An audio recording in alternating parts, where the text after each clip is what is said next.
Hello दोस्तों, यह कहानी दो ऐसे भाई बहन की है जो एक अनजान आइलैंड पर फंस जाते हैं और जब वह दोनों बड़े होते हैं तब उन्हें एक दूसरे से प्यार हो जाता है। तो मूवी की शुरुआत करते हैं। मूवी स्टार्ट होती है और हम एक फैमिली को देखते हैं जो यूरोप जा रहे थे। उस फैमिली में 9 साल का रिचर्ड, 7 साल की एमिली और उन दोनों के अंकल थे। और जब यह बीच समुद्र में पहुंच जाते हैं तब शिप में अचानक से आग लग जाती है, जिस वजह से सभी लोग वहाँ से भागने लगते हैं। और शिप का एक आदमी जिसका नाम पेडी है, वह उन दोनों को लेकर एक छोटी सी बोट में बैठ जाता है और आग के धुएं की वजह से वह दूसरे लोगों को देख नहीं पाते और इस वजह से वह उन सबसे दूर हो जाते हैं और उस समंदर में भटक जाते हैं। अब रात तो वो किसी तरह से निकाल लेते हैं, लेकिन अगले दिन जब एमिली उठती है तब उसे एक आइलैंड दिखता है, इसीलिए वह पेडी और रिचर्ड को जगाती है। पेडी उस आइलैंड को देखकर बहुत खुश होता है और वह तीनों उस आइलैंड पर जाते हैं जहाँ उन्हें अच्छा पानी और बहुत सारा खाना मिलता है। रिचर्ड को पानी में से एक इंसानी खोपड़ी मिलती है, यानी यहाँ और भी कोई आया हुआ था। यह सब देखकर पेडी थोड़ा सा डर जाता है और इसीलिए वह पानी से दूर चला जाता है। अब एक बार एमिली लाल रंग के फल को खाने लगती है, तभी वहाँ पेडी आकर उसे रोक देता है। वह कहता है कि यह फल जहरीले हैं और इन्हें खाने से इंसान की जान भी जा सकती है। अब धीरे धीरे पेडी उन्हें मछली पकड़ना और घर बनाना सिखाता है, क्योंकि आइलैंड पर जीने के लिए बच्चों को यह सब सीखना जरूरी था। फिर एक रात को जब पेडी बैठा था तब उसे आइलैंड के दूसरी तरफ से कुछ आवाजें सुनाई दी। तो अगले दिन पेडी उस जगह पर जाता है जहाँ उसे बहुत सारा खून दिखाई देता है। यह देखकर पेडी डर जाता है और भागकर बच्चों के पास आता है। वह उनसे कहता है कि कभी भी आइलैंड की दूसरी साइड मत जाना। और अगले दिन वह खुद नशे में आइलैंड की दूसरी तरफ चला जाता है। और जब सुबह होती है तब रिचर्ड और एमिली पेडी को ढूंढने लगते हैं और वह उन्हें मिल भी जाता है। पर जब उसके पास जाते हैं तो उन्हें पता चलता है कि पेडी मर चुका है। अब यह देखकर वह दोनों डर जाते हैं और वापस उसी साइड पर आ जाते हैं। अब यहाँ आकर वो पेडी की सिखाई चीजों से घर बनाते हैं और ऐसे ही अपना वक्त बिताते हैं। अब उन्होंने यहाँ रहना सीख लिया था और वह काफी बड़े हो गए थे। अब धीरे धीरे यह दोनों एक दूसरे की तरफ अट्रैक्ट हो रहे थे, पर यह दोनों समझ नहीं पा रहे थे कि यह फीलिंग आखिर है क्या। अब एक दिन जब एमिली नहा रही थी तब वह पानी में खून देखती है जो उसके पैरों के बीच से आ रहा था, जिसे देखकर वह बहुत डर जाती है और वह तुरंत रिचर्ड को आवाज लगाती है। पर तभी उसे पता चलता है कि यह खून उसकी बॉडी से ही आ रहा है। दरअसल यह उसका पहला पीरियड्स था। जब रिचर्ड वहाँ आता है तब वह पानी में खून देखता है और एमिली से पूछता है कि क्या हुआ। तब एमिली उससे कहती है कि तुम यहाँ से चले जाओ। बाद में रिचर्ड एमिली से पूछता है कि वह खून कहाँ से आया था।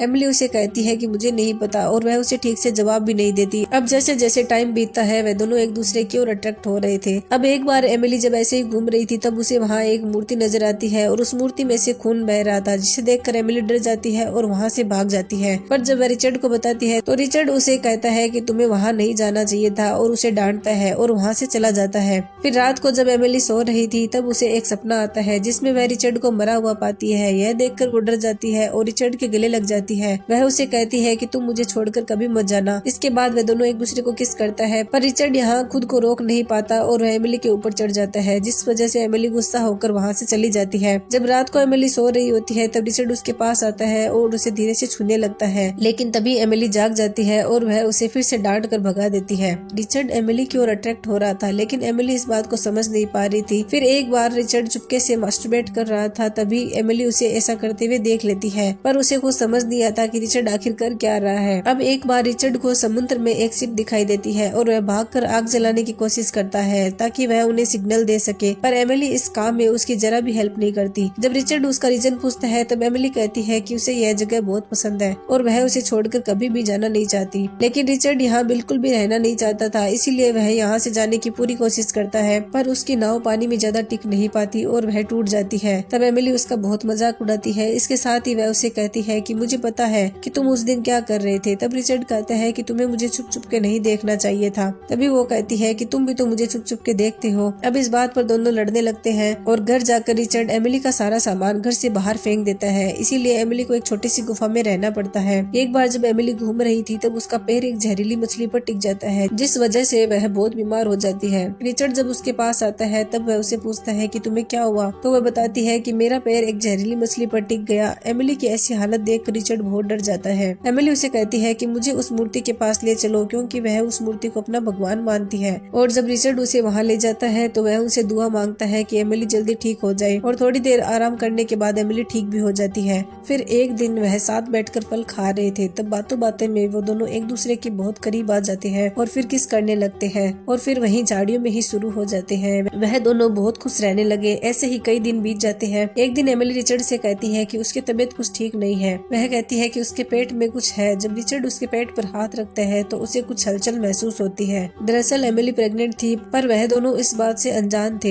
एक दिन एमिली एक बच्चे को जन्म देती है, जिसे देखकर वह दोनों बहुत खुश हो जाते हैं, पर वह बच्चा रो ही जा रहा था। रिचर्ड कहता है कि शायद यह भूखा है, लेकिन इतना छोटा बच्चा ना तो खा सकता है और ना ही कुछ पी सकता था। उन दोनों को कुछ भी समझ नहीं आ रहा था कि आखिर वो क्या करे। एमिली उसे अपना दूध पिलाती है तो वह बच्चा शांत हो जाता है। उन दोनों के बीच एक नया मेहमान आया था, जिस वजह से वह दोनों बहुत खुश थे। अब जैसे जैसे टाइम बीतता गया, वह बच्चा काफी बड़ा हो गया। एक दिन जब वो बीच पर घूम रहे थे, तब रिचर्ड के फादर उस आइलैंड के पास आते हैं और वह रिचर्ड को देख भी लेते हैं, लेकिन वह उसे पहचान नहीं पाते। उन्हें लगा कि शायद कोई आदिवासी है, इसीलिए वह वहाँ से चले जाते हैं। यहाँ रिचर्ड और एमिली भी उन्हें देख लेते हैं, पर वह अब इसी आइलैंड पर रहना चाहते थे। वो यहाँ पर बहुत खुश थे। एक दिन वो उसी जगह पर जाते हैं जहाँ वो पैडी के साथ पहली बार आए थे। इसी बीच वह बच्चा उस जहरीले फल को तोड़ लेता है और उसे बोट में रख देता है, पर इसके बारे में उन दोनों को नहीं पता था। अब वापस आते टाइम वो बच्चा गलती से उस नाव के पतवार को पानी में फेंक देता है। तब एमिली उसे रोकने के लिए रिचर्ड को आवाज लगाती है। जब रिचर्ड आता है तब एमिली देखती है कि रिचर्ड के पीछे एक शार्क आ रही है, इसीलिए वो रिचर्ड को बचाने के लिए दूसरी पतवार से शार्क को मार देती है। अब रिचर्ड तो बच जाता है, पर बिना पतवार के उनकी बोट तैरते हुए उस आइलैंड